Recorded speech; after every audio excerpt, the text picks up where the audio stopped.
I'm Art Bell. Good evening. Dreamland underway, where we do and talk about very strange things, and tonight is going to definitely be no exception. First thing we're going to do is talk with a man named Robert Bodell. And this is something we kind of plucked from nowhere. Robert, where are you located? I'm in Ruskin, Florida. Okay. How far is that from Tampa? It's about maybe 30 minutes south. I'm on the very end of Tampa Bay. Oh, okay. So you're near Tampa. Yeah. And you sent me a fax, and I just thought the audience ought to hear from you what happened. You're a sailor? You sail? Or? Yeah, I do a lot of sailboat deliveries. Okay, and so you were apparently delivering a boat from Tampa to Long Island, is that correct? Yes, that's correct. All right. So you were by yourself? Yeah, most of my deliveries are single-handed. All right. Tell everybody what happened to you. Well, of course, I went around the southern tip of Florida and up the east coast to Long Island, which takes me right through the Bermuda Triangle. I've been there a lot of times and seen some strange stuff, but, just not any big deal. By the way, you mentioned QSL card. That's amateur radio talk. Are you a ham? No. I listen to shortwave a lot when I'm on the boat. So you're a shortwave listener. Okay. Yes.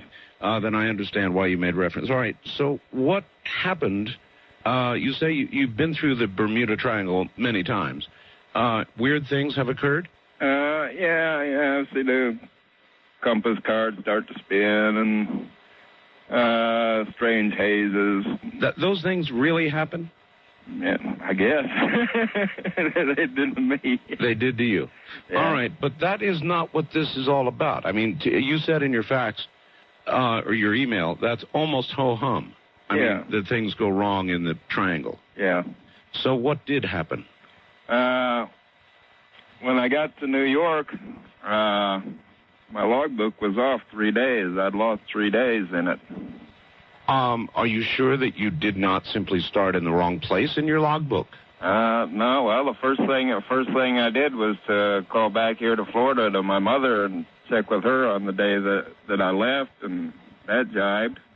Do you have any idea, by your logbook or by any other method of measurement, where you lost the 3 days? I have no idea because, amongst other things in my logbook, I keep track of shortwave radio programs, in case I decide to send off for a QSL card. Right.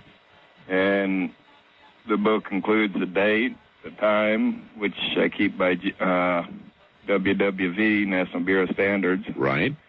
The program content, people's names of songs, the times all the stuff happens. And when I couldn't find any mistakes in my logbook, why, I sent off for the QSL cards, and they all came back. So you kept a very meticulous entry. There must have... So what happened in your logbook then? There was simply a final entry, and then it was 3 days from that date? My final entry was coming to the dock in Long Island. Wow.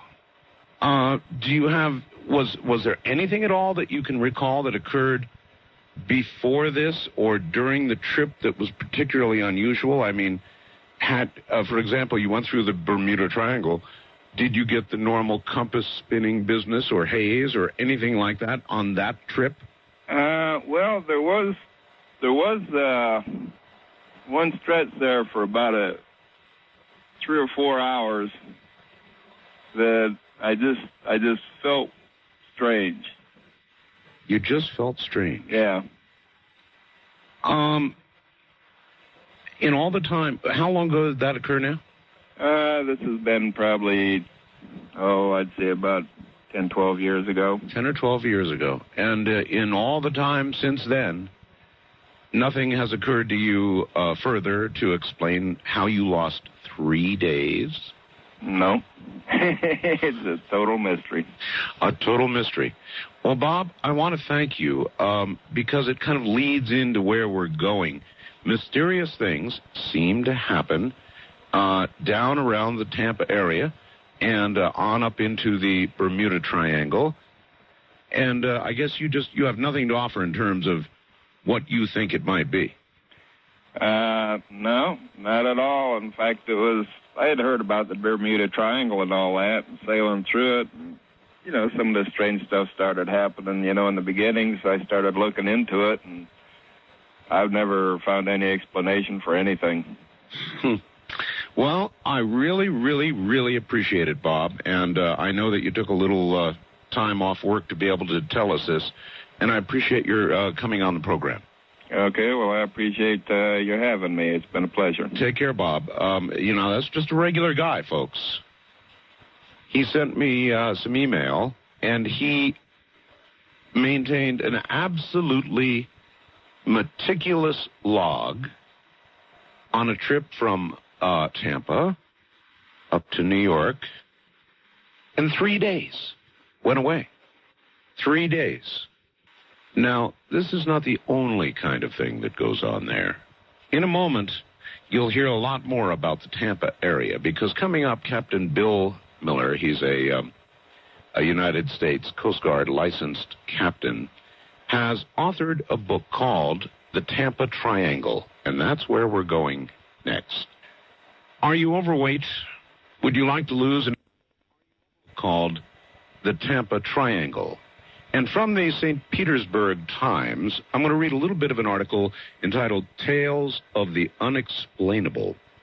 From chupacabras to hitchhiking ghosts, it seems the Tampa Bay area is one weird little place. Not so little, actually.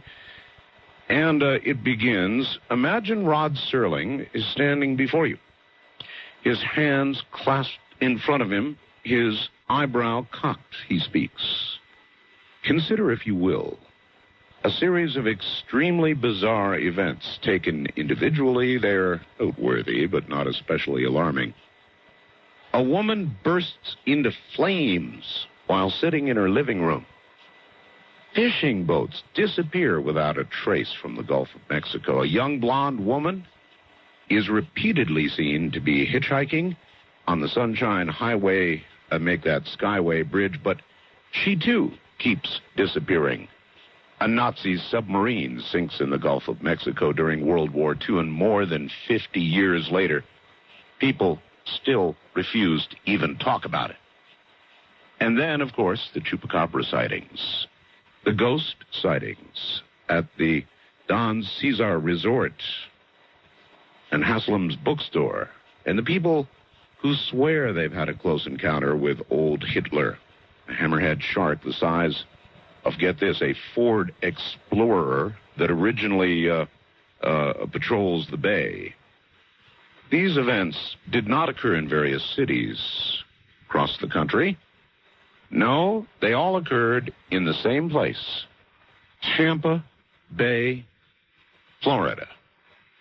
And from Tampa Bay, well, actually not from Tampa Bay at the moment. I think he's probably in New York. Here is Captain Bill Miller. Captain? Good evening, Art. Good evening, Dreamland listeners. Yes, I'm calling from Staten Island, New York. I'm up here working on a dredge survey job on a boat in the harbor. All right. Well, how long have you been a seafaring man? Most of my adult life. And I've spent the last 15 years or so as a captain. All right. Before we get into what you've done, you heard the nice gentleman I had on a moment ago. That's right. Bob Bodell. Now, right. he's just a, you could tell when you listen to him, just an average guy. But here's somebody who lost 3 days on a trip from Tampa to New York. Have you ever heard of such a thing?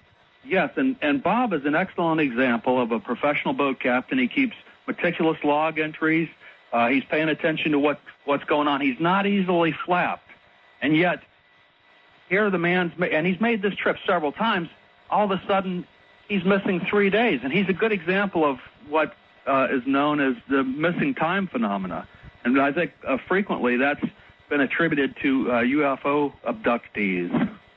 So perhaps Bob has been a victim of abduction. I don't know. Perhaps. But also, we hear about this mist and the compass business in the Bermuda Triangle. Yes. In fact, I've seen the green mist off of Key Biscayne. Green mist? It was a green cloud. I can't explain what exactly it was. I was out there for several months. I was doing a survey of the Gulf Stream, and every day we'd go out and throw a buoy overboard and track it. So we were in the same area twice a day for months. And one day, there was a green fog just off of Key Biscayne. And, of course, right away we turned on all our electronics, our radar, and everything we had. And I sure fired up the engines quick because I didn't want to get caught in it. And then it was there, and it was gone just suddenly. And I had a civil engineer with me aboard the boat, and he's a real skeptical guy. And I said, well, how do you explain that one? And he didn't have an explanation for that one. All right, what about all your electronics? Did anything tell you that something was going crackers? I mean, what about the compass? Any other magnetic or heading equipment that would tell you something weird is going on? We lost our GPS, and we lost our radios. There was a lot of static on the radios. I had the radar up and running, but it didn't show anything. The radar showed nothing. You lost radios, and you lost GPS. Right. Now, GPS is a constellation of satellites that orbit the Earth. So you lost low-frequency radio, and you lost the spectrum all the way up through satellite. Yes. And it came back shortly after the cloud disappeared. So I don't know. It was like a fog, like a low fog, but it wasn't a fog because it was a beautiful morning. And it was there, and then it was gone. So it was an interesting phenomenon to see. Well, fog I've seen. Green fog I've never seen. Right. And don't particularly care to see, as a matter of fact. Right, and I see fog all the time. I know the difference. Uh-huh. All right. Well, we've moved a little bit away from what we really wanted to talk about, and that is Tampa. We know about the Bermuda Triangle. What is the Tampa Triangle? And then further, what your book is actually called Tampa Triangle Dead Zone. That's pretty ominous. What do you mean, dead zone? Okay. Well, Tampa Triangle is describes the atmosphere of paranormal activity in the Tampa Bay area. And the dead zone is an actual stretch of shipping channel in the Tampa Bay shipping. The Tampa Bay shipping channel is 48 miles long, and yet one small stretch of channel, 4 miles long, there's been over 3 major maritime disasters with a loss of over 58 lives. And when you consider, a lot of people say, well, gosh, there's shipwrecks all the time. Well, I'm up here in New York Harbor. There's tons of bridges. There's all kinds of ships coming and going like crazy, and yet they don't have anything like the shipwrecks we've had in this short little benign stretch of shipping channel in lazy southern Tampa Bay, Florida. Apparently not so benign. No, in fact, it's a relatively straight stretch of channel, and yet in 1980, in January of 1980, a Coast Guard vessel was outbound. It was a buoy tender, the Blackthorn, and it had a head-on collision with an inbound oil tanker. This was at 8 o'clock at night. It's almost unfathomable that a Coast Guard cutter would have a collision with anything, let alone a huge oil tanker. Well, don't both ships have lights and radar and all that kind of stuff? Right, exactly. So how could that occur? Well, I mean, you would imagine that at least one of the ships would see the lights of the other or would detect the other with radar. I mean, ships are not small things. Yes, exactly. They're like huge city blocks moving down a shipping channel. Yeah, that's right. Exactly. And yet they almost collided head-on. In fact, the tanker's anchor dropped on the side of the buoy tender. And after all the anchor chain ran out, the anchor line came tight, and it caused the buoy tender to capsize. 23 Coast Guardsmen died in that disaster. Oh, my God. The largest peacetime Coast Guard disaster in the nation's history. There must have been an official investigation. Well, there was a lot of finger-pointing that went on, of course. Of course. But eventually, everyone pretty much walked away without any blame or too much blame. They said the Coast Guard guys weren't really paying attention, and they pretty much exonerated the guy on the tanker. So they really had to find an official way to sort of spread the blame around and not clobber anybody. But the Yeah. truth was they simply could not explain it. Right. And then 3 months later, an inbound light freighter is coming up the bay, and it runs into the Sunshine Skyway Bridge and knocks it down. What? 35 people died. What? Yep, the freighter was inbound. All of a sudden, and all this activity happens right around the Sunshine Skyway Bridge. What were the weather conditions like at the time? A freak storm blew up just before the ship reached the bridge. It was less than a mile away from the bridge when a horrific rainstorm blew up. High winds, gale force winds, and fierce rain. It was sudden. It was quick. Okay. The pilot didn't have a chance to stop the ship. He continued on course. He'd done it over 800 times. He'd made over 800 passages through the bridge. He felt confident he could make it. He saw the bridge on his radar. Everything looked good. And yet somehow he got 800 feet off course and knocked the bridge down. 35 people died as a result. There was many cars that went over the broken bridge and even a Greyhound bus. The course recorder on the ship had a course recorder very similar to a black box on an airplane. Sure. The course recorder showed the ship dead on in the center of the shipping channel passing under the bridge.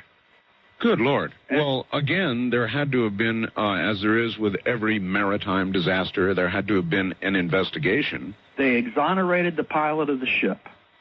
They said he acted with due care under the circumstances.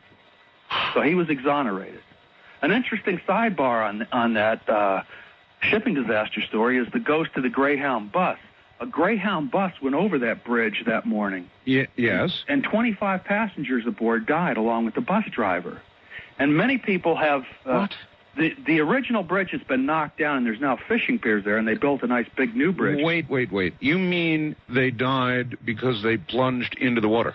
Yes, the Greyhound bus plunged over the abyss where the center span of the bridge was knocked down, and the bus plunged 150 feet to the water, and all aboard were killed. But people have seen the ghost of the Greyhound bus. Fishermen have been fishing out on the Skyway Bridge out there early in the morning. It's foggy. They hear the high-pitched sound of rubber tires, big truck tires on the pavement, and they turn to look, and they see the bus coming. It's a Greyhound bus. And as it approaches closer, they can see the driver. And his hands are gripping the wheel, and he's looking straight ahead, and he looks scared. And then as the bus goes past, they see all the passengers in the bus, and they're sitting in their seats, and they're all staring straight ahead, except for the last window. The last window on the side of the bus, there's a woman looking out, and she's smiling, and she's waving her hand mechanically. And then the bus is gone.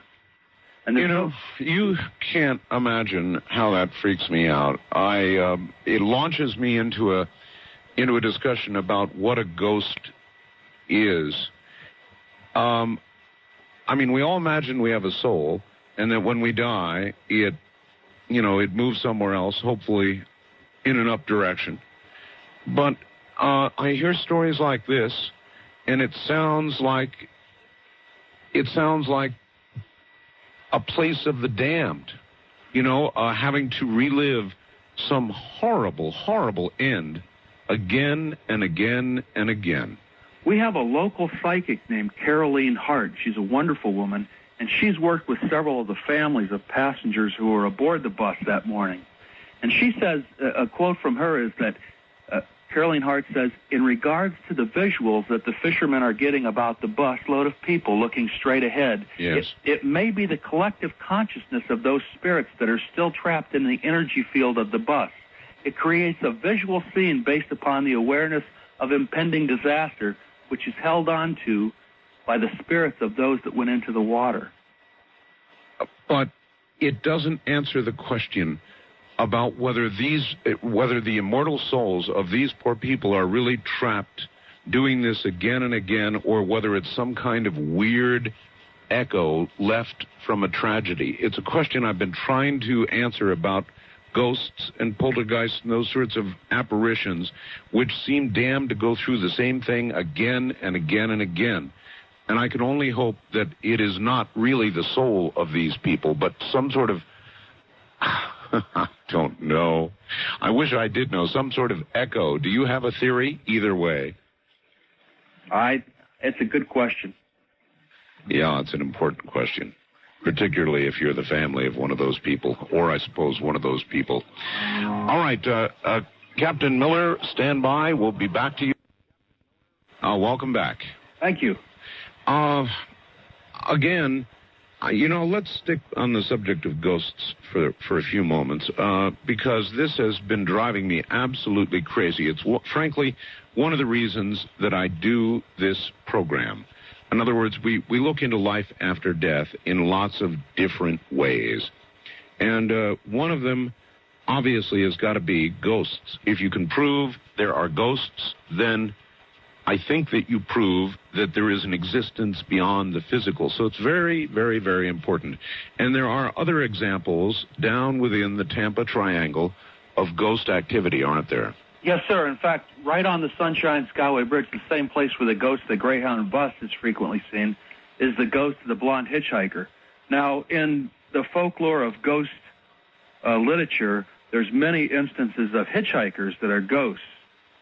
But we have one on the Sunshine Skyway Bridge that is seen by so many people that it's become regular for cars with out-of-state plates to pull up to the toll plazas on either side of the bridge and report this ghost.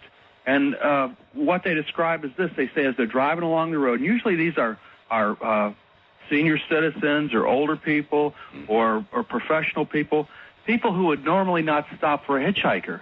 And yet they see this young woman standing by the side of the road, and she looks like she's disheveled, or maybe she's just had a fight with her boyfriend or something. Right. Perhaps they're reminded of their own daughter. So they break with their normal rule of not picking up hitchhikers, and they stop and they pick this young woman up. Right. And she gets into the back seat of the car.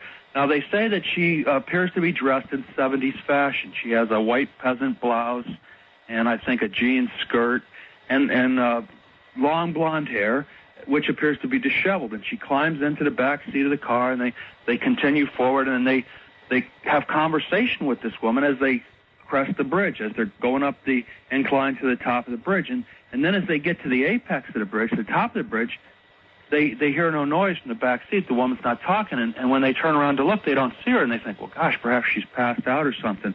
Maybe she's fallen down onto the floor. So they really look over the back seat, and that's when they see she's gone.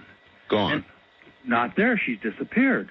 So then they stop at the toll plaza, which is on either side of the bridge, and they tell what happened to them. And the toll plaza people have had so many people stop and tell them about this that they're pretty blasé about it. And they say, yes, we'll tell the highway patrol and go on and about their business. In fact, one of the toll plaza, the lady that is the manager of the North Toll Plaza on the Sunshine Skyway Bridge, has actually seen the ghost herself. And she's a pretty responsible witness. What history is there of this young lady? I mean, do we know that she was killed at that location, or that a blonde was killed, or anything at all? One psychic has said that they feel that it's a woman who rode her moped to the top of the bridge and jumped. Yeah, there we go. Let me tell you one. You're supposed to be here telling ghost stories, but let me tell you one that I've had verified by literally hundreds of people, and this one gives me the heebie-jeebies. The story comes from San Antonio, and I can't recall the name of the road, although I knew it. It involves a railroad crossing. I wonder if you know this story. A school bus full of children got stuck on between the railroad tracks. It got stuck right on the tracks and in between the things that come down, or there were none there. And I'm trying to recall this exactly right. A train hit that bus. It killed, I forget how many children, I believe all of the children in the bus, or the majority of them. And every night of the week, you can go to that location and you can stall a car on the tracks. And I mean so that the engine will not start. You can stall it, even though a train is not coming. And you can get in your car, and people have to be sure of this, they have taken talcum powder and spread it across the back of their car. And guess what? You get into your car, and something pushes your car out from sitting on top of the tracks, as if it doesn't matter whether your brake is on or whatever. And this is a true story. And inevitably, you go back to the back of the car and you look, and there are small handprints on the back of the car. My, that's an amazing story. It's a worrisome story, along with what you've told. In other words, those children, or the spirits of those children, appear to be there, pulling people out of danger, so the same thing, obviously, cannot occur to them. And it goes back again to what the heck is a ghost. If it's an immortal soul caught in some sort of damnation, then we've got a lot to think about, don't we? If it's just some sort of weak echo of what happened and doesn't really mean the soul of that person is doing it again and again, then perhaps it's something else. It's one of the mysteries I would like to solve. Anyway, back to the Tampa Triangle. Well, let me tell you real quick about the ghost of the romantic trout fisherman. This is a ghost, the spirit of a man who's only seen by women. And there's a park right out by the Sunshine Skyway Bridge. It's a very popular county park. Yes. And women report going out to the park, and they're out there fishing, and they report seeing a very handsome man in his late 30s or early 40s, and he's waiting along the flats, casting his lure out, trout fishing.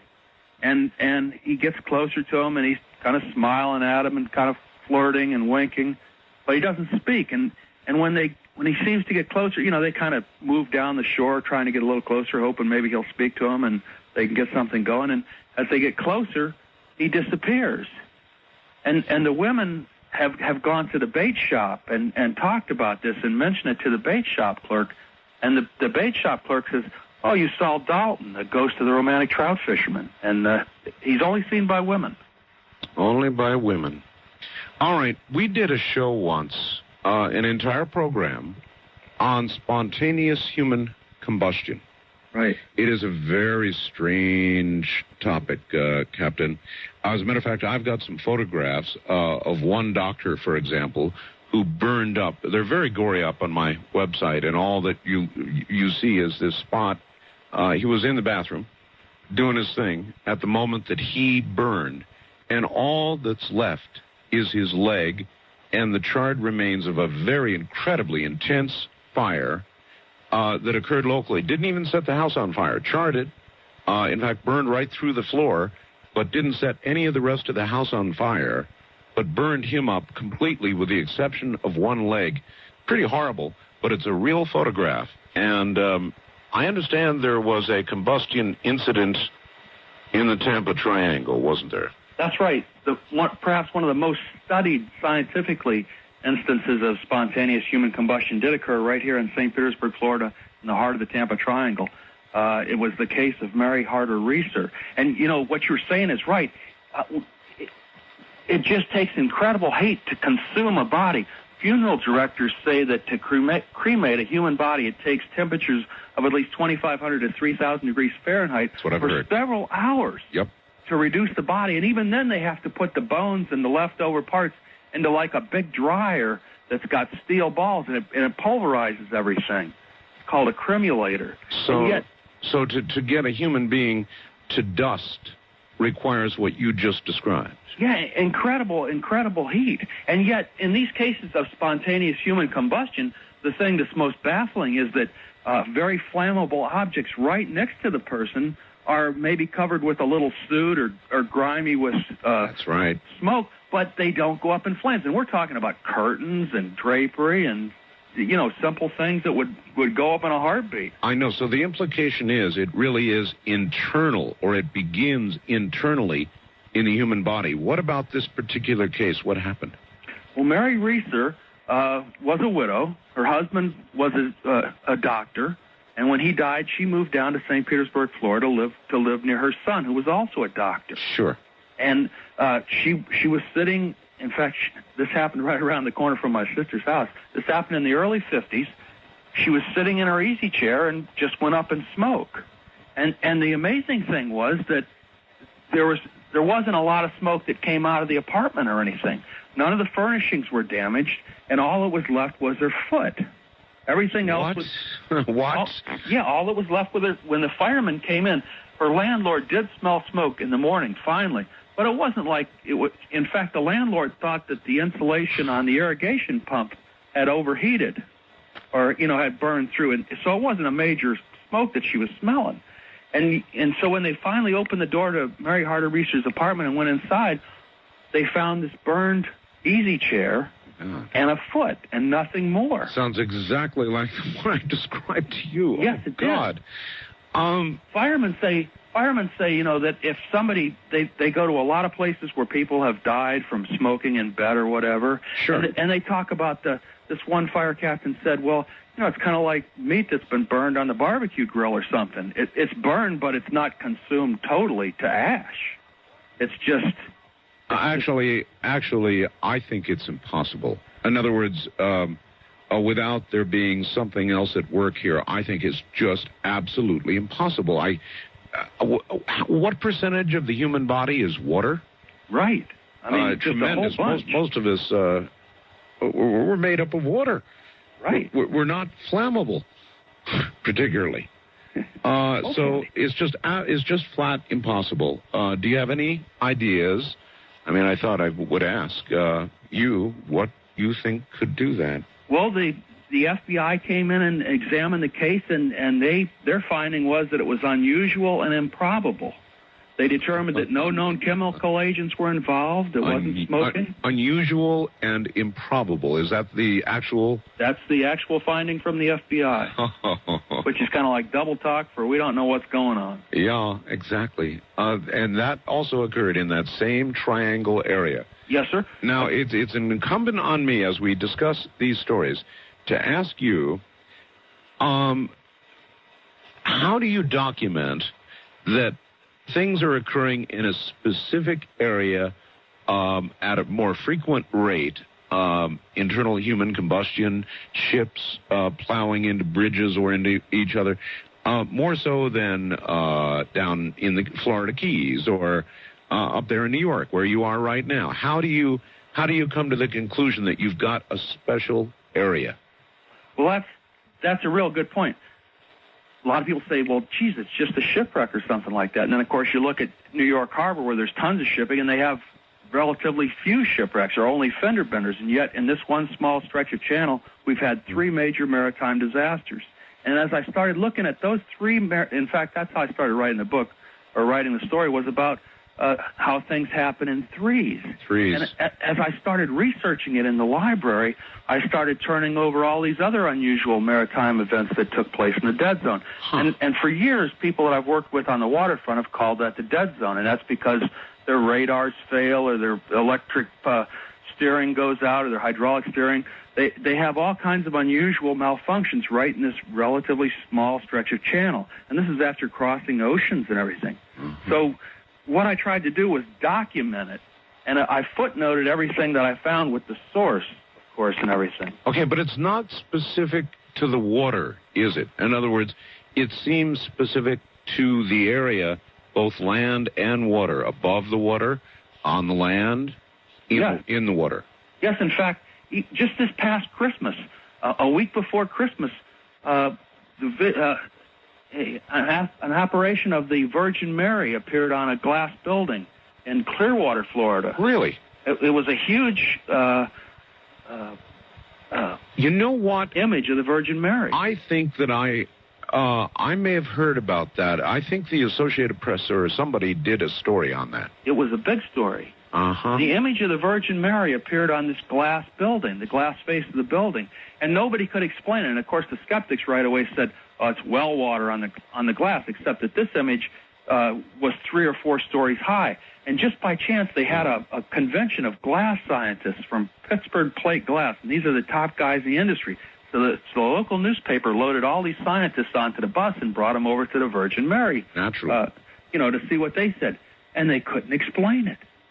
And these are the guys that, are really into glass, and they could not explain how this was on there. Are there any photographs of this? Oh, yes. In fact, it's very big. It's a very big thing. It's in Clearwater, Florida. It's the image of the Virgin Mary. In fact, the owners of the building are kicking the tenants out, and they're turning it into a shrine. Really? So they've had over 1 million visitors since December. Well, to this. Captain, I have a kind of a theory about these things, and I don't know whether you want to hear it or not. It involves, I wrote a book called The Quickening, which, by the way, folks, please don't call. You cannot order it right now. It's not even available. It's all sold out. But the idea, Captain, is that things on this earth,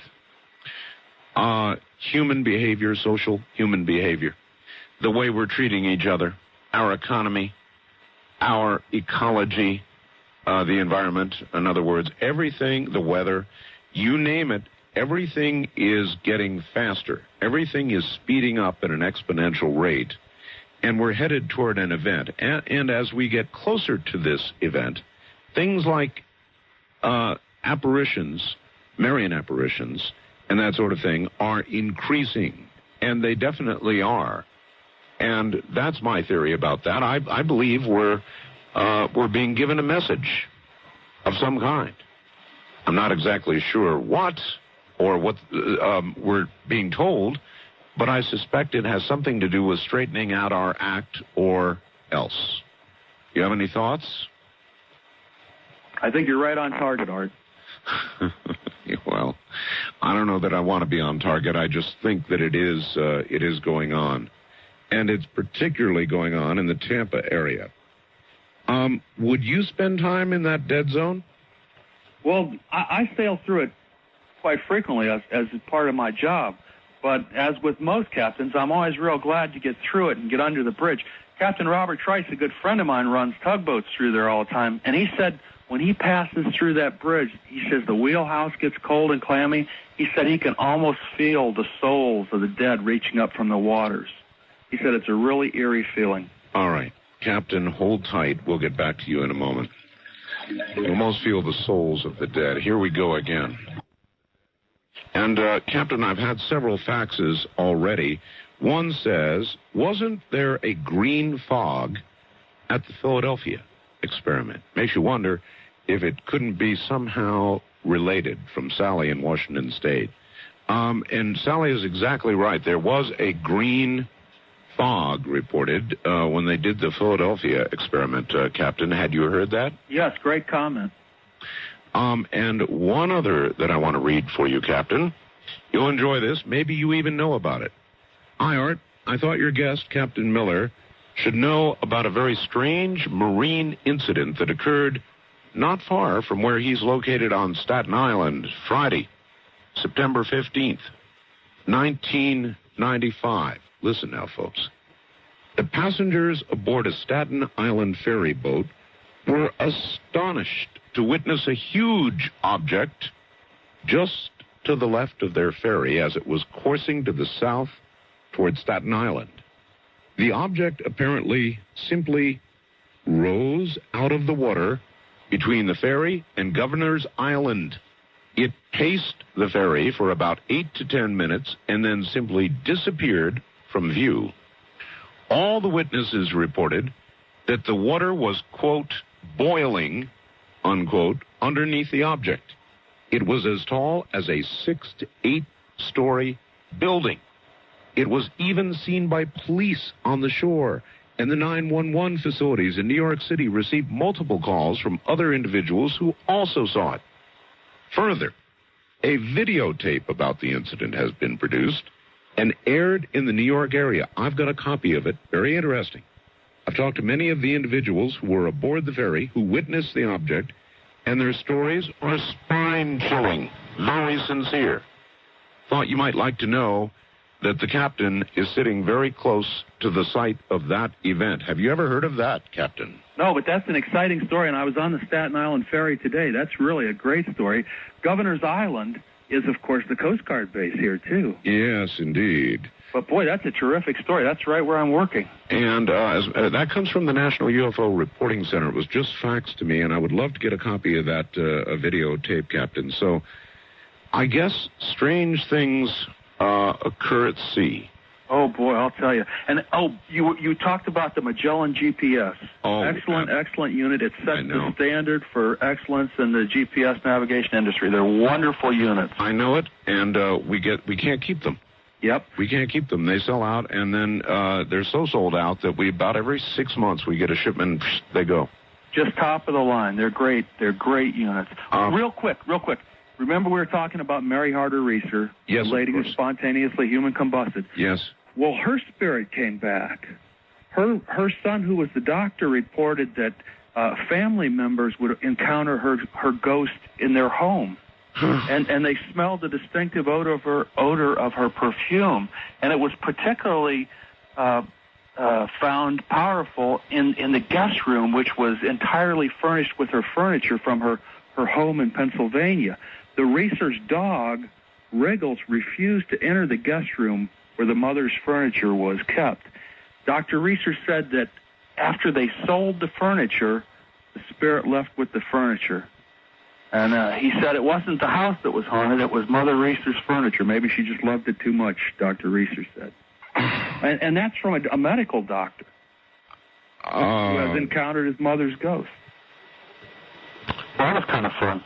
Yeah, you know, how do you take all this in? I mean, how do you absorb it? When I absorb it, it puts me in a very strange state, as I think I've already described to you, because I'm so concerned about what might come after.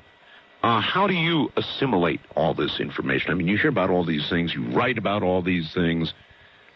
What does it do to you? It's been really exciting for me because I kind of just stumbled onto it. I didn't start out to write about the paranormal. I started to write out about shipping disasters. And yet the more I looked into it, the more unusual events bubbled to the surface. All right. You know something also about the Chupacabra, don't you? Yes, that's right. In fact, there's been several sightings of the Chupacabra in the Tampa Bay area. I'm sure all your listeners are familiar with the Chupacabra story. It's very popular in the Hispanic community who've seen many sightings of it. A lot of people feel that the Chupacabra, which is I think it's been described as 3 to 4 feet tall, with spines like coming out of the back of its head. Mm-hmm. It's a blood-sucking type animal. It's particularly tough on farm animals and livestock. There's been many sightings in Puerto Rico. A lot of people have suggested that the Chupacabra is perhaps a chemical weapons experiment by Castro or some other government that's gone bad. It wouldn't surprise me. I don't know. Are you able to document, what are you able to document in terms of not just sightings, but attacks on animals or even humans? Has there been any of that? Well, there's been some livestock mutilations right down where our buddy Bob, the captain, the boat captain, lives, Bob Bunnell, in Ruskin. And Ruskin's a farming community. One of the things that I heard is that they think that perhaps it may have come up on the ships which come up from the Caribbean. May have gotten, there's been many sightings in Miami, which is a heavy shipping port. And Tampa, of course, has some shipping coming in from the Caribbean also. There was a car. Now, I'm sure you probably saw the story, and it was either near Fort Lauderdale, I believe Fort Lauderdale, somewhere between there and Miami, and a car was attacked. Jeez. And they actually found teeth marks on a bumper. Holy smokes. Yeah, I know. Holy smokes. Nobody wants to think about something like that.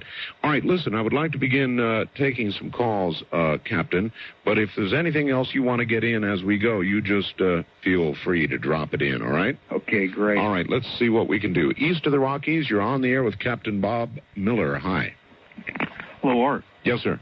Yeah, thanks. This is Bruce in Sarasota, Florida. Good, Bruce. Turn your radio off, please. Oh, I'm sorry. Thanks. Quite all right. Hold while he turns off his radio. He's got some hum or something. Well, partner, I don't know what happened to you there. Sorry about that. First-time caller line, you're on the air with Captain Bill Miller. Hello. Yeah, hi there. This is Mike from Minneapolis. Hello, Mike. I have a theory about the spontaneous human combustion.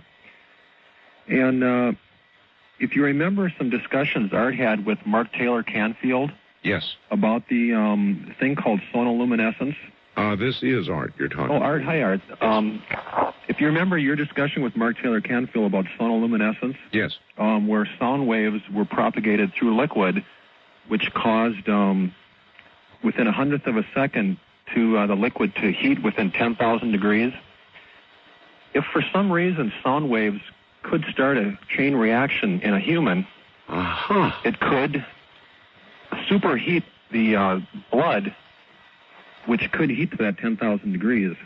That's interesting. That's I appreciate that call.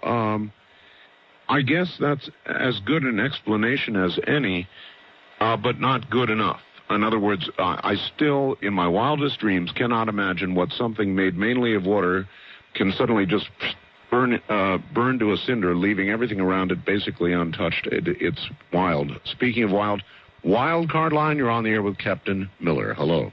Good evening, Mr. Bell. Good evening. Where are you? This is Robert from the San Joaquin Valley, California. Yes, sir. I've got two things, sir. Good evening, Mr. Miller. Good evening. Yes, sir. Captain Miller. Captain Miller, how do you do, sir? Good evening. I'm looking here, Tuesday, June the 16th, 1992, from Associated Press.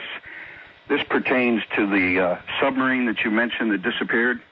Yeah. It says here, 50 years ago, Nazi team invades Florida. It says that the Germans are welcome on the Florida beaches these days, but 4 who slipped ashore at the then deserted northern Florida beach 50 years ago today came by submarine, not an airliner. In the early morning of June the 16th, 1942, 4 paddled a rubber raft ashore from U-boat 584. They struggled with 4 large waterproof cases containing enough explosives to level factories, blow up bridges and canals, and terrorize Americans in stores and train depots. They were part of a Nazi Operation Pistorius, which had begun in the United States before the war. The plan was for 2 teams to rendezvous in St. Louis July the 4th and begin a campaign of sabotage and terrorism that would be joined by later waves of German agents. The 4 who landed on Long Island were arrested in New York City. 2 members of the Florida group were arrested in New York City, and the other 2 were picked up in Chicago. The arrest occurred between June the 20th and June the 27th. The 8 were convicted by a secret military tribunal on August the 2nd, 1942. 6 of them were executed August the 8th in an electric chair in Washington, D.C. The 2 others, who had cooperated with authorities, were imprisoned, then deported to Germany in 1948. The U-boat was never seen again. Wow. All right, that'll put us straight into a story from Captain Miller. Captain, there was something, wasn't there, about a Nazi submarine? That's right, and I'm familiar with his story. That's absolutely right. German submarines, Nazi submarines, were very common in the Florida waters in the early part of the war. In fact, they picked off our shipping like sitting ducks, because at that time we didn't have the blackout regulations in effect, and the tankers would go past Miami or go up the coast, right, and the subs would have to just go out, where they'd get up on the surface and knock them out of the water. So sub-traffic in this area was very strong. I turned up, as I grew up in Tampa Bay, one reoccurring story which always interested me was the story of the sunken German U-boat that was supposed to be sunk off Tampa Bay. And every few years it would kind of pop to the surface, and we'd all talk about it when we were fishing and stuff. But I never really got the details. So when I started looking into this book, that's one of the stories I researched. And it's the story of the U-166, which is a 1XC class German submarine. And its mission was to come over and lay mines in Tampa Bay to disrupt the shipbuilding effort. They had some shipbuilding factories up in Upper Tampa during the war. Would make sense. Right. It came to the surface, and this just happens to be, it was Halloween night in 1942. And it was late in the evening, and it had been submerged all day running on batteries, and it came to the surface just before dark to charge its batteries. And it just so happened that a U.S. naval blimp was in the area and saw its surface. And, of course, they radioed headquarters right away. And headquarters radioed out to a destroyer escort to attack the sub, track it down and attack it. Of course. several hours of depth charging followed, and the sub ran out of power and ended up on the floor of the Gulf of Mexico. It was forgotten until the late 1950s, when a fellow named Jim Hall, who's one of the greatest hard hat divers in the United States, was out doing what he calls junkyard diving. And that means he had some relatives who were in the Navy, and they had locations of wrecks, and he'd go out and search them for anything that might be of value. Right. Junkyard diver. So Jim Hall found the location of this German submarine, and he went out to dive on it. And what he did was he cut a hole in the bottom of it so that the atmosphere would stay inside the submarine. And then he climbed up through the bottom of the sub into the sub. Makes sense. So there was still atmosphere in there. But he had to leave on his diving equipment because he didn't know how polluted the atmosphere was. The chemicals from the batteries and everything. Very ancient and probably very polluted with all kinds of things. Human remains, oh, God, you can only imagine. Well, listen, one of the first compartments he goes into, he opens the door, a watertight door into the engine room. And as he shines his light around the engine room, he starts to see the corpses of the German sailors. But there's something odd about them. They're tanned. And he looks a little closer, and he can't understand how these guys that could be under the water for 25, 20 years... Wait. First of all, you said there was an atmosphere in there. Right. Second of all, there shouldn't have been anything but bones. Oh, no. Much less tanned. Tanned? Yes, it's a watertight... Remember, they have all the watertight doors closed, and the engine room is separated from the other compartment. Yes. Standard operating procedure. He goes into the engine room, and he sees these bodies, and the skin appears to be tanned. And when he looks closer, he realizes they really are tanned. They've been tanned like leather by the petroleum fumes in the engine room, the oil. Oh. So they were tanned. So then he moved forward into the next compartment and finally into the control room. And yes, you're right. Those remains were just skeletonized. But he said it was a very eerie thing. Anyway, he went on to search through the submarine. There wasn't really anything worth taking or having. Yeah. I'd have been out of there when I saw the tanned sailors, submariners. Creepy stuff. Believe me, I would have been out of there. He's a tough guy, and a nice guy, too. Anyway, about this time, the government starts getting in touch with him, and they say, Jim, you got to leave this submarine alone. And Jim, who's dove on many wrecks, says, what's the big deal? He says, there's sunk subs all around the coast of Florida, and there's several of them. And the government admits they're out there. What's the big deal about this one? And he was told, Jim, we don't care about the submarine. It's what's near it that we're afraid people will stumble over when they're looking for this sub. And because Jim Hall was making so much money working for the government and doing other stuff, he had to leave the sub alone. It's really quite an interesting story, and he wouldn't really say what he thinks is sunk out there near that sub or what is near that sub. So that's open to question. But there's been a huge cover-up, which I meticulously researched and documented in my book, of where our local Congressman Young, inquired with the Navy Department about that sub, and the Navy Department came back and told him it wasn't out there, that it was off Louisiana. They lied to the congressman. So maybe somebody should go look again. Not me, not you, but somebody. I'm not going out there. No, I wouldn't go out there but either. There's something out there that the government doesn't want us to know about. All right, Jim, hold on. Captain Jim Miller is my guest. Wow, some pretty neat stories, huh? Listen, folks, we'll tell you how to get Tampa Triangle dead zone when we come back from the break. In the meantime, I just want to drop a quick one on you here. We have 2 cruises coming up. And I live in Tampa, and I'd like to share a story with you and the captain. I delivered papers for the St. Petersburg Times for about 8 months, starting last August.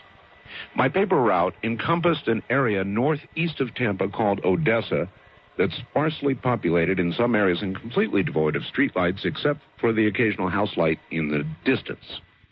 One road in particular gave me the shivers at 4:30 in the morning, particularly when listening to your program. It's called Patterson Road.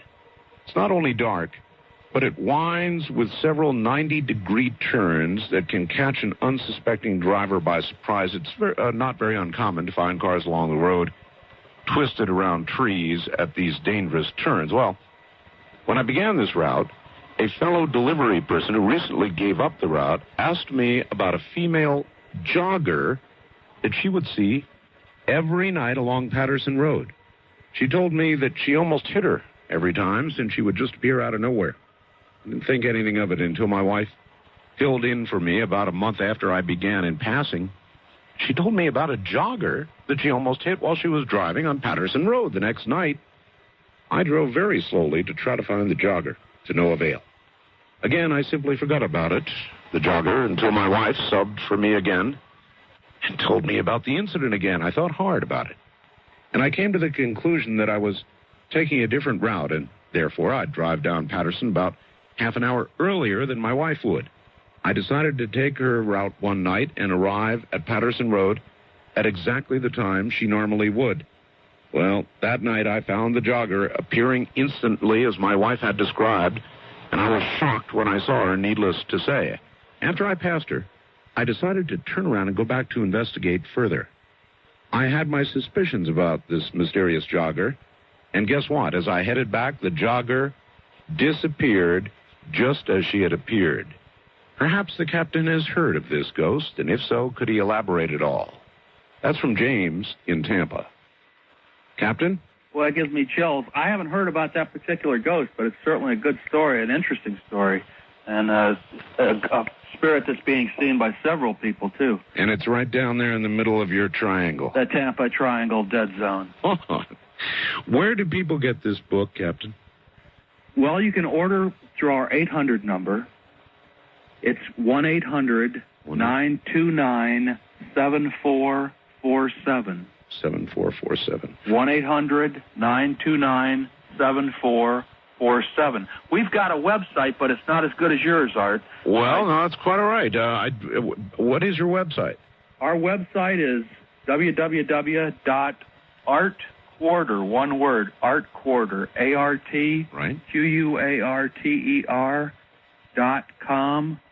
ARTQUARTER.com/Tampa Triangle, one word, Tampa Triangle. Wow. All right, what's on there? Well, we've got some excerpts from the book, a little bit of discussion from me. So there's some interesting things in there. There's also some of the artwork from the cover. We got a killer cover. And you can also order the book through the website. All right, But you are the king of websites. I looked in my web browser for the top websites, and Art Bell is number one with a bullet. Thank you. Is that a backslash or a forward slash? I believe it's a backslash. I might be mistaken on that. All right, so everybody be careful there. Try both. www.artquarter.com. And he says backslash. It might be forward slash. I might be wrong. And then Tampa Triangle. Okay. Well, I'm sure with a browser, you could probably go to Tampa.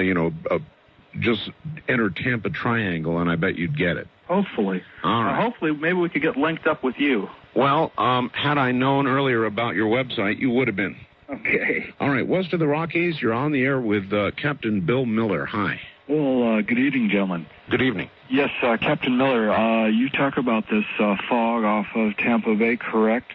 I actually witnessed it off of Key Biscayne. Oh, Key Biscayne, I'm sorry. Could this be attributed to, say, possibly air pollution and or a meteorological occurrence as well? Well, I understand what you're saying. I monitor the meteorological conditions very closely when I'm out there. It's a natural part of the job. And I'm very experienced with fog. Is there any magnetic interference or something like that, too? I'm not sure about the magnetic. We had radio interference, and we had problem with our GPS. And also, may I ask? Yes, sir?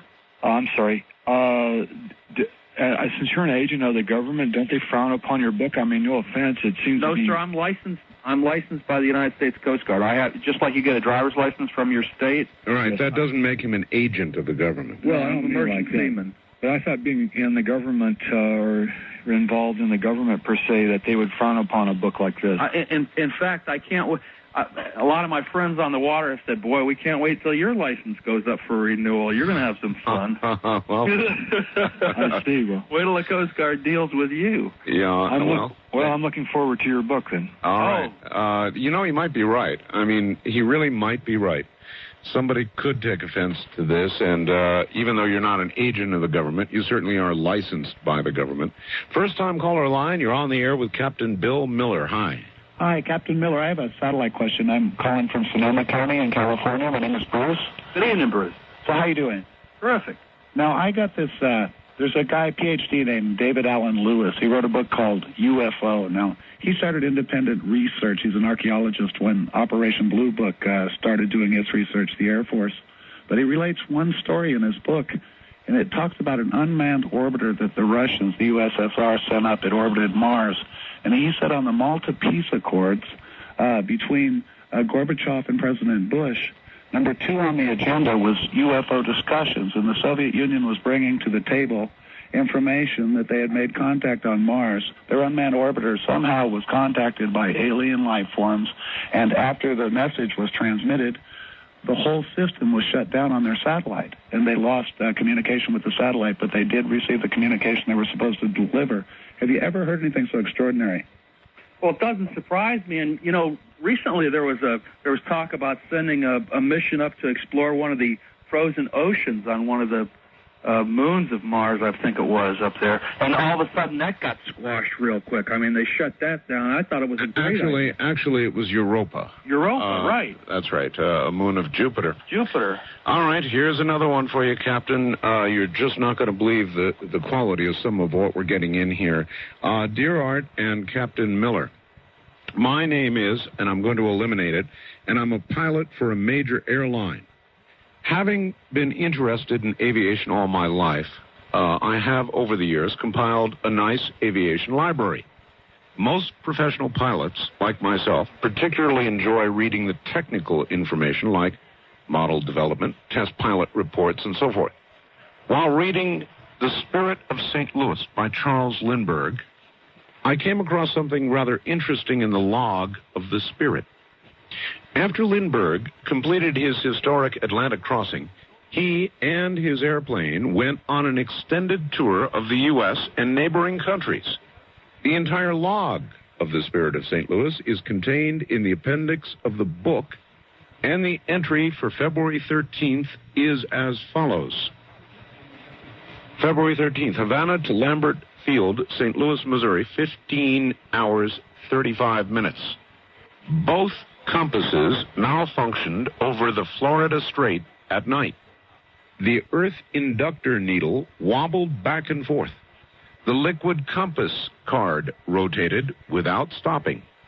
Could recognize no stars through heavy haze. Located position at daybreak over Bahama Islands, nearly 300 miles off course. Liquid compass card kept rotating until the Spirit of St. Louis reached the Florida coast. The Spirit made 2 more flights and then was retired to museum for life. I feel this gives a certain amount of credibility to the Triangle legends, and I think it's interesting that none of the authors of the Triangle books have ever, at least to my knowledge, mentioned this in any of their books. Thought you might find it interesting. He gives the name of his airline and his name, which I will withhold. Captain? Sharp guy. He's a good researcher, too. And it's fun when you discover things like this. And certainly he's on the ball with that. Boy, I had never heard that. And that is in the log of the Spirit of St. Louis. Anyway, another item, very quick facts. Captain, maybe these people who spontaneously combust have actually died and their souls have gone to hell. The intense heat of hell, if you believe in it, would explain how a human body, which is 70% water, could be consumed so quickly. And I think I'll just leave that one alone, and we'll go to the wild card line. You're on the air with Captain Bill Miller. Hi. Hi, Art. How you doing? This is Tony in Las Vegas. Hello, Tony. Hi, Bill. I was curious if you had ever heard about two UFOs that were, I'll try to speak away from my phone a little more. Is that better? You're doing fine, sir. Okay. That were spotted over Santa Barbara in like I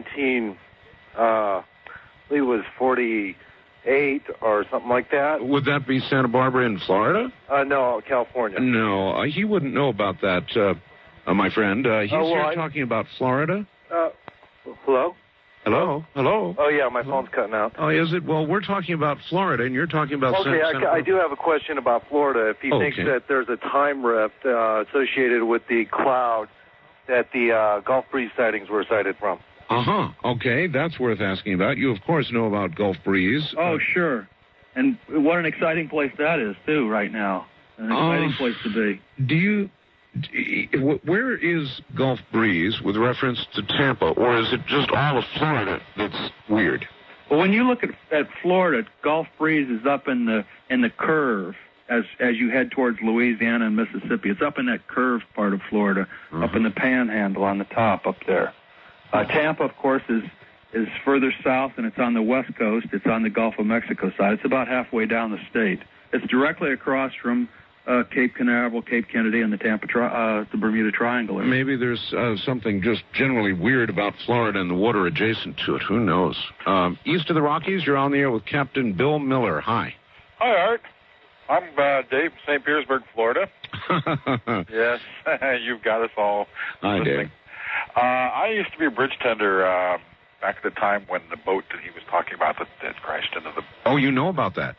To a certain extent, yes. I was... to give you real quick, there's a Bayway Bridge, which is like right across the channel, basically, from that bridge, and I could see the skyway from where I was at.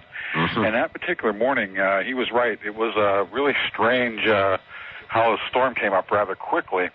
But one of the interesting things that happened, there was a car with a couple of golfers that were heading toward Sarasota that particular morning, and they come to a screeching halt up on top of the bridge, just inches from the edge. And when they showed the pictures in the newspaper, here is this automobile. I mean, it's metal grating up there at the top was where the old bridge used to be. And these two golfers, they climbed out, and the only thing he did, he went back to get his golf clubs. He had them locked up in the trunk. And it was just kind of really amazing how just inches from himself and his partner going off the edge. And he used to run a story in the Times that this man, until he passed away, I believe, a few years ago, every year commemorating, the accident, he would go up there and leave flowers. So basically, you verify the story the captain told about the collision and the bridge and all the rest of it. Yeah, I have friends. I used to work for the Department of Transportation, and the friends that I worked for actually went out there and helped pull in many people who had passed on, and some of the people that were actually survivors that fell off the bridge. There was one incident where a man was driving a little pickup truck, and the roadway actually fell down onto the ship that hit the ship, and he bounced and actually survived. Good heavens! So I guess, Captain, a lot of people down there apparently know about this. Yes, the fellow that he rode the bridge down when the bridge collapsed. He rode the bridge down in his little pickup truck. He's the only survivor of the people that went. He went out there every year on the anniversary and left white carnations for the victims. And when he passed away a couple of years ago from cancer, he was cremated and his ashes were scattered out there. That was his request. First-time caller line, you're on the air with Captain Bill Miller. Hi. Oh, Art, I'm calling from L.A. Okay, you're going to have to kind of yell into your phone. You're not... Okay, I'm calling from L.A. Much better. About 10 or 15 minutes ago, someone called in about these 5 or 6 saboteurs that landed. Yes. And, he has it all wrong. They were just young kids, most of them American citizens that had been born in the United States, or they had been born in Germany but grew up in the United States. Yes. And they wanted to get back home. My husband was involved. with one of them, Herbie Haupt, Haupt. They ended up, they wanted to take a trip and see the world. They ended up in Germany, and because they were born there, they were drafted into the Army. And Herbie had a chance to go to a saboteur school in Germany. In Berlin. Had a chance? Well, yeah, to go back to the United States on a submarine. Yes. And my husband tried to talk him out of it. He said, "You're going to get caught, and you'll be executed." But he said, "No, I'll disappear. Nobody will even find me." So he wanted my husband to go with him, and my husband didn't want to. But when he found out that he was going to be sent to the Russian front, he changed his mind, and he did go to Berlin, but by that time the school had been closed down. My God, this must be the night for first-person testimony. Yeah, but the reason Herbie got caught was because he went to my husband's parents' home in Chicago to let them know that he was okay. And and his parents were arrested because they didn't turn him in. In fact, they had been given the death penalty. Yes. Well, he had that part of it right anyway. All right. Thank you very much. God. I don't know where everybody's coming from tonight, but you've touched something in them, Captain. Strange stories indeed. Again, the Tampa Triangle Dead Zone is available by calling. Give the 800 number if you would. 800-929-7447. 800-929-7447. All right. Stay right where you are. We'll be right back to you. To get a cop... Done tonight. All right, sir. Where are you? This is Jim. I'm up in Saltville, Virginia. Yes, sir. Mountains in southwest Virginia. I had kind of a two-part thing here. The first part was one time I read a story about up in, I think it was on the Swanee River up in northern part of Florida.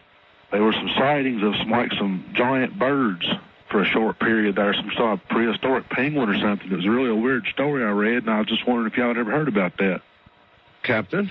Well, you're starting to get close to Gulf Breeze now. That's what I was thinking. Yeah, it might be more than giant birds. Yeah, well, like I say, it's a pretty unusual story, and of course I'm interested in the subject anyway, but the other thing I was wanting to tell you, this is a personal thing. When you was talking about ghosts earlier. Yes, sir. My father died 2 years ago in the VA hospital in Cincinnati, Ohio. Sorry. And the day before he died, I drove up there and visited him for the last time, and the next morning I came home, and my mother lives here with me at the time, and she left at 3:30 in the morning going to work. But at 5 o'clock, something woke me up. I heard footsteps in my house, and I was the only one here. I'd already knew my mother had done gone to work. I'd heard her leave, and I went back to sleep. At 5 o'clock, I heard footsteps, somebody walking around in my house. Now, for some reason, it didn't bother me. It felt natural, and I dozed back off. And the phone rang at 20 minutes after 5, and it was the doctor at the VA hospital in Cincinnati called me and said my dad had died at 5 o'clock that morning.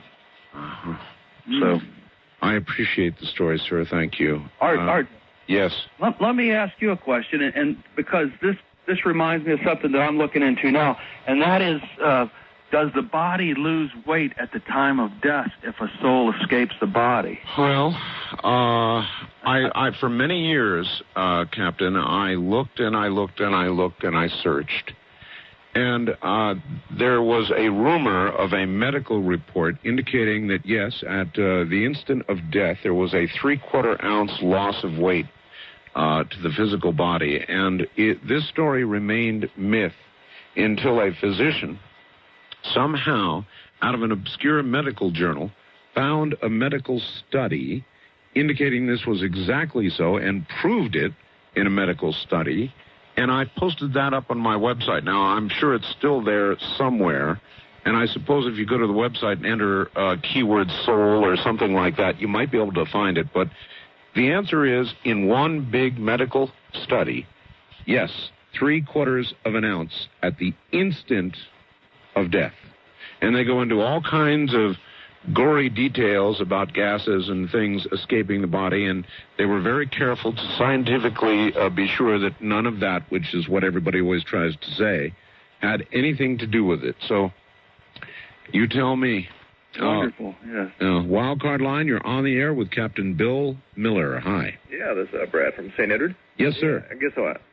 Wait a minute, I'm sorry. From where? From St. Edward. Where is that? In Nebraska. Oh, okay. Yeah, here in the Big Plains. I had a theory on the spontaneous human combustion. You were saying that since the body was 98% water, water is made up of hydrogen and oxygen. If you did have a substantial heat source, you might be able to break those down, and I believe hydrogen would be a real good fuel source. Okay, fine. But where do you get that kind of ignition temperature? Yeah, well, what the other caller said earlier about the vibration setting up for you. Yeah, it says good. You're right. I mean, it's as good a guess as any. Yeah, it's a good guess. And also, I guess on the theory of ghosts, has anybody ever... somebody told me one time that their theory was that you can actually see ghosts, but your subconscious mind blocks it out because it's, too horrific for the conscious mind to take. Or the other way around. I would think it would be your conscious mind blocking it out, and your subconscious seeing it as if, have you ever seen anything sort of at the edge of your peripheral vision? It's there, and then it's gone when you turn and look. Maybe something like that. East of the Rockies, you're on the air with Captain Bill Miller. Hello. Hi. Hi, where are you? Is that me? Well, only you know that for certain, but yes. I'm in Dayton, Ohio. Okay. Mine's Barb. My dad, I've got a great bunch of ghost stories for you. But I wanted to tell you, first of all, my dad's a retired security specialist out of Wright-Patterson. Aha. Area 51 or whatever that... No, Area 51 is here in the desert, but Wright-Patterson is indeed a very unusual area. Okay. Well, my dad was, he was kind of high up in Secret Service, so I can't say a whole lot. But he's retired and moved to West Virginia. And I had the privilege to live in West Virginia for 3 years with Dad and Mom in a remote area. Yes.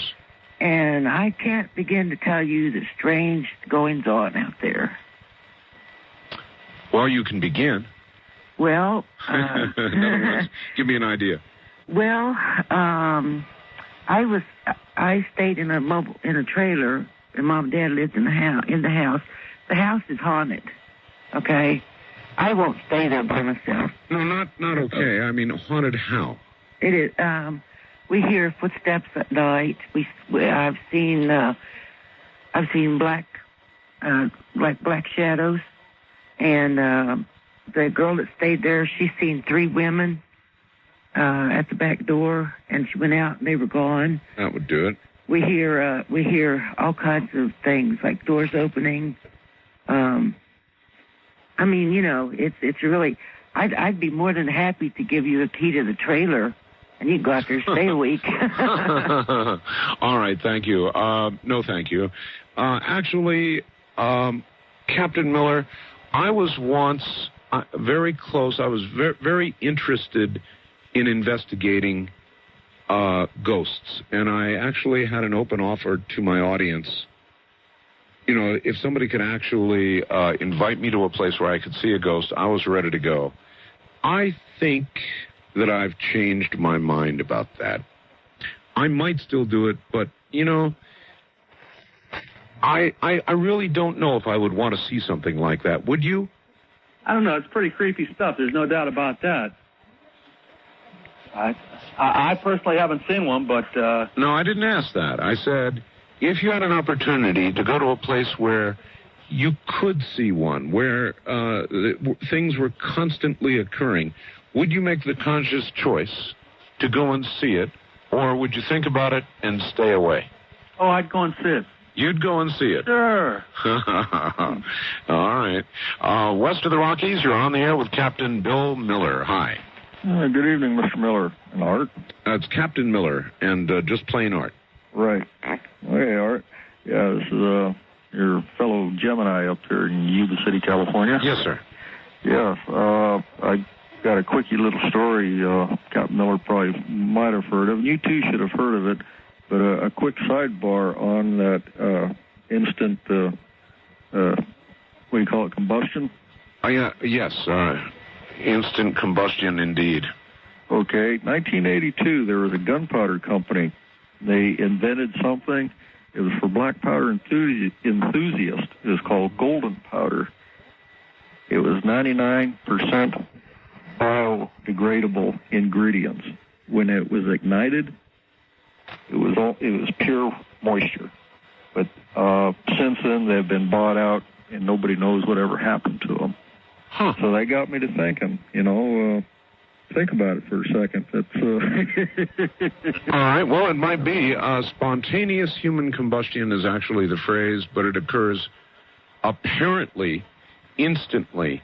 Captain, in the story you told us, was there any way to know how quickly that person immolated? Well, she went to bed about... She was last seen, I believe, around 9:30 or 10 o'clock that night, maybe a little bit later by her son, yes, who gave her a sleeping pill.